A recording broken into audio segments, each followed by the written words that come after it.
Bem, amigos do GV Ensino, sejam bem-vindos a essa aula. E essa aula ela vai servir tanto para o curso de Arduino, quanto para o curso de Eletrônica Digital, até mesmo para o curso de PIC. No curso de PIC eu já gravei uma sequência de aulas falando sobre isso, eu vou deixar o link aí na descrição. Porém, sempre é bom reforçar o que a gente aprende.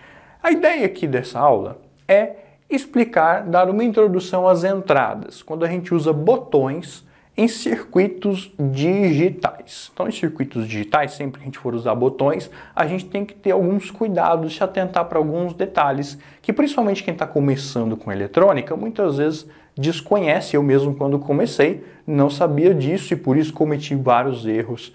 E muitos dos meus circuitos não funcionavam no início e eu não entendia bem o porquê. Então, olha só, na eletrônica digital, a gente sabe que existem dois níveis. O nível lógico baixo, que é o 0, e o nível lógico alto, que é o 1. Isso todo mundo sabe. Então, a gente tem lá o nível lógico baixo, que é o terra. Vamos representar aqui com a cor azul, que é o 0 volts, que é o nível 0, que a gente chama de nível 0. Existe, quando a gente liga nível lógico alto, que geralmente é 5 volts nos circuitos digitais, a gente liga nos 5 volts, e aí vou representar com a cor vermelha, que é o nível lógico alto. Então, nível alto e aqui o nível baixo. Vamos colocar aqui nível baixo. Então, vocês sabem, a eletrônica digital ela se baseia nisso. Ou está ligado ou está desligado. Ou está em nível alto ou está em nível baixo. A eletrônica digital ela não tem um terceiro estado, somente esses dois. Porém, existe sim um terceiro estado, que é aquele estado que eu vou desenhar aqui com a cor preta, que é quando eu não tenho nada conectado. Então vejam bem, há uma diferença, né? Eu posso ligar alguma coisa no terra e eu digo que essa coisa está em 0, está em nível lógico baixo. Eu posso ligar alguma coisa em VCC, em 5 volts, e eu digo que eu tenho nível lógico alto, eu tenho nível 1.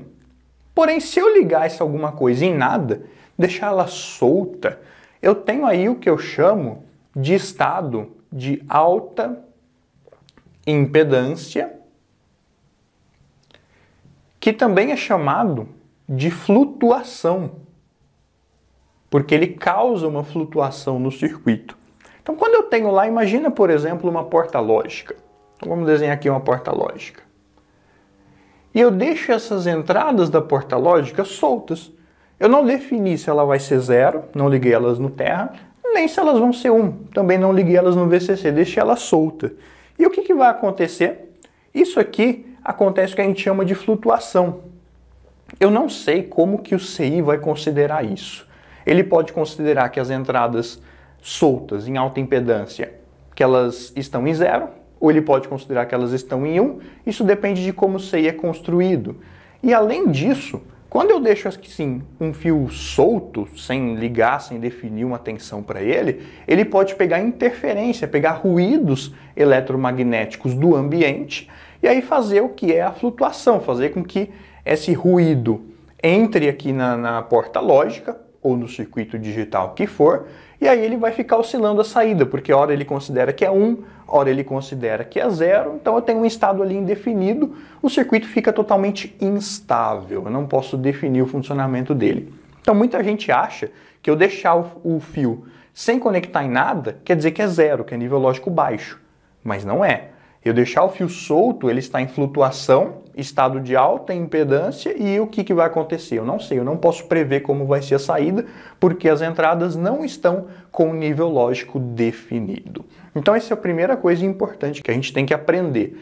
Eu nunca vou fazer num circuito digital deixar uma entrada solta, sem ligar o fio dela em lugar nenhum, nem em 0, nem em 1, nem em nível lógico baixo, nem em nível lógico alto. Eu sempre tenho que definir o nível lógico da entrada de um circuito digital. E vale desde portas lógicas, desde CIs mais complexos até os microcontroladores também, já que os microcontroladores, as entradas deles, na maioria dos casos, na maioria das vezes, são configuradas como entradas digitais. Então a gente tem que prestar atenção bem nisso. Eu sempre tenho que definir o nível lógico da entrada, eu jamais posso deixar ela em alta impedância ou em flutuação. Sabendo disso, é que vamos desenhar aqui mais uma vez uma porta lógica. Eu vou desenhar aqui uma porta OU. E eu vou colocar dois botões nessa porta lógica. Um aqui para a primeira entrada, que vai mandar lá 5 volts para ela. Outro aqui na segunda entrada, que também vai mandar 5 volts para ela. Então aí eu coloquei os dois botões nas duas entradas da minha porta lógica. E o que vai acontecer aqui? Vejam o seguinte, quando eu apertar os botões, qual é a tensão que vai chegar na entrada da porta lógica? Quando eu apertar os botões, a tensão que vai chegar vai ser 5 volts. Então beleza, tá ok, eu estou entrando com nível lógico alto nas duas entradas, vai sair um também. Porém, quando os botões estiverem soltos, qual é a tensão ou qual é o nível lógico que está chegando nas entradas, pessoal? Vejam que quando os botões estão soltos, eu não tenho mais 5 volts chegando nas entradas da porta lógica. E quando eu falo porta lógica, imagina também que é um microcontrolador, um PIC, um Arduino ou qualquer CI digital, qualquer circuito digital. Quando o botão está solto, nesse caso aqui, é como se não tivesse conectado a nada. É como que se as entradas dessa porta estivessem em estado de quê? De alta impedância, em flutuação. Então, quando o botão está solto, eu tenho esse problema. Opa, as entradas elas estão flutuando, estão em alta impedância, o meu circuito fica instável, porque ele pode considerar essa flutuação como 0, como 1, hora como 0, hora como 1, fica extremamente instável e eu não consigo fazer com que ele funcione corretamente. Então, como eu disse antes, quando eu comecei a montar circuitos digitais com portas lógicas mesmo, eu tive esse problema. Eu achava que só o fato do botão estar solto já era o zero, já estava jogando zero nas entradas. Mas não, as entradas ficavam flutuando e muitas vezes a saída já acionava. E eu não entendi o porquê. Então, quando eu for trabalhar com botões, eu tenho que tomar esse cuidado. Eu tenho que observar que quando os botões estão soltos, as entradas estão flutuando. E não é isso que eu quero.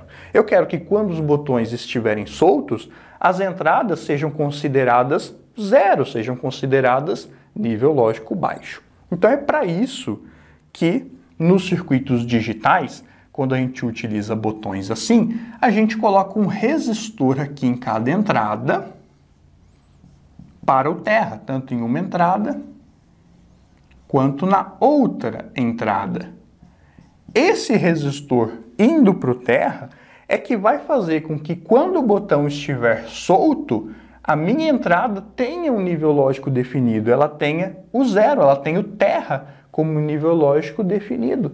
E aí acabou o problema, acabou a flutuação, eu não tenho mais aquela alta impedância aqui nas entradas, e aí sim, quando eu acrescentar esse resistor em cada entrada indo para o terra, quando o botão estiver solto, eu vou ter zero nas duas entradas.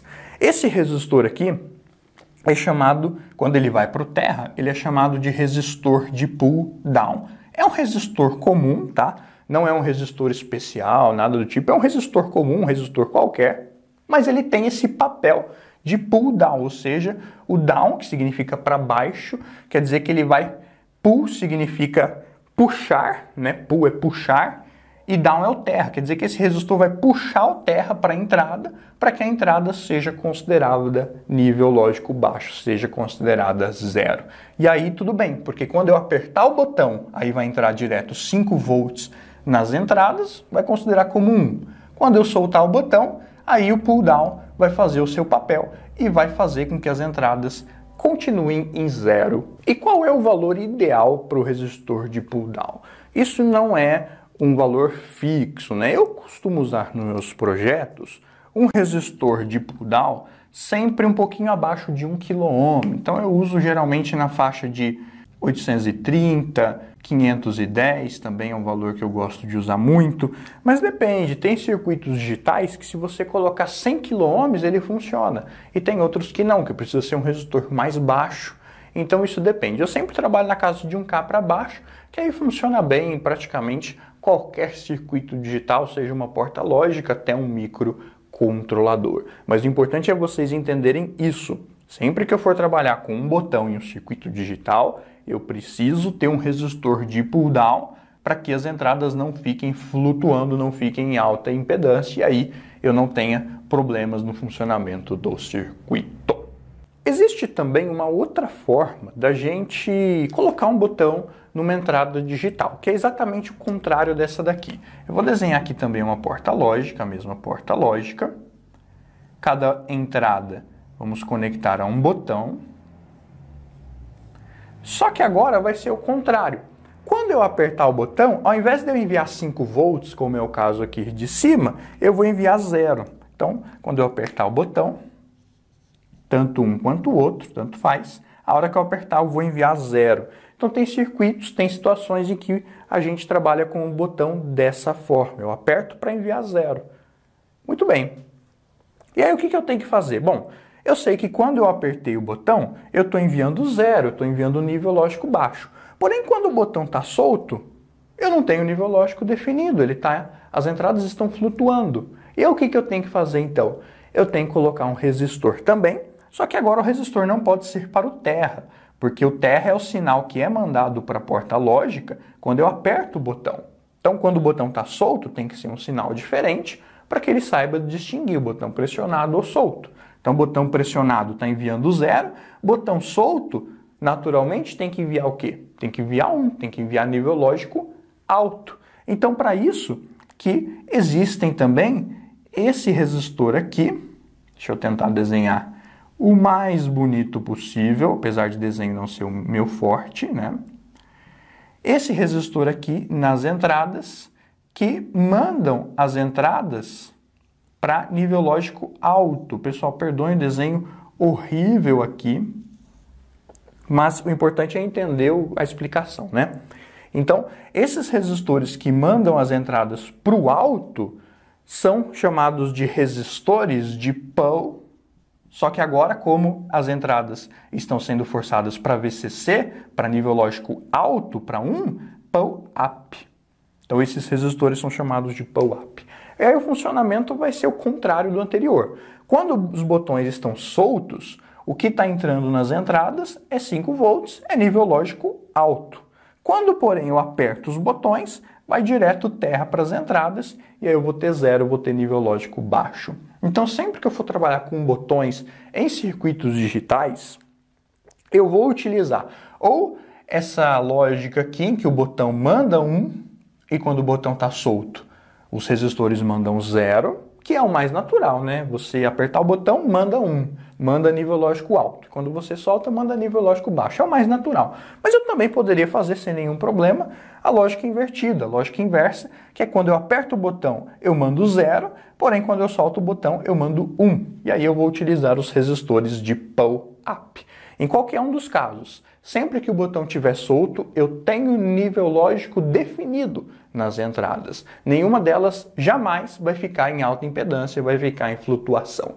Então, seja em microcontroladores, PIC, Arduino, até mesmo uma porta lógica simples, se você for trabalhar com botões, aí você tem que tomar esse cuidado. Você pode escolher tanto a lógica normal, que você aperta o botão, ele manda 1, ou a lógica invertida, que você aperta o botão e ele manda 0. Tanto faz. Principalmente se for um microcontrolador, você pode mudar isso na programação.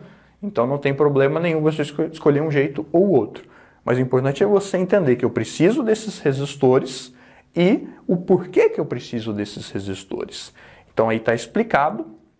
E aí, para quem está acompanhando o nosso curso de Arduino, nas próximas aulas a gente vai implementar o uso de botões no Arduino, para que quando eu aperte um botão, o microcontrolador faça alguma coisa. Se você também está acompanhando os nossos cursos de eletrônica digital, também vamos ter aula de eletrônica digital práticas, onde vamos colocar os botões lá junto com as portas lógicas para fazer alguns circuitos mais simples e depois fazendo alguns circuitos mais elaborados, mais complexos, mas independente do curso que você esteja acompanhando, se você está trabalhando com circuitos digitais, você tem que conhecer toda essa ideia aqui que apresentamos na aula de hoje. Então, pessoal, é isso. Espero que vocês tenham gostado dessa aula.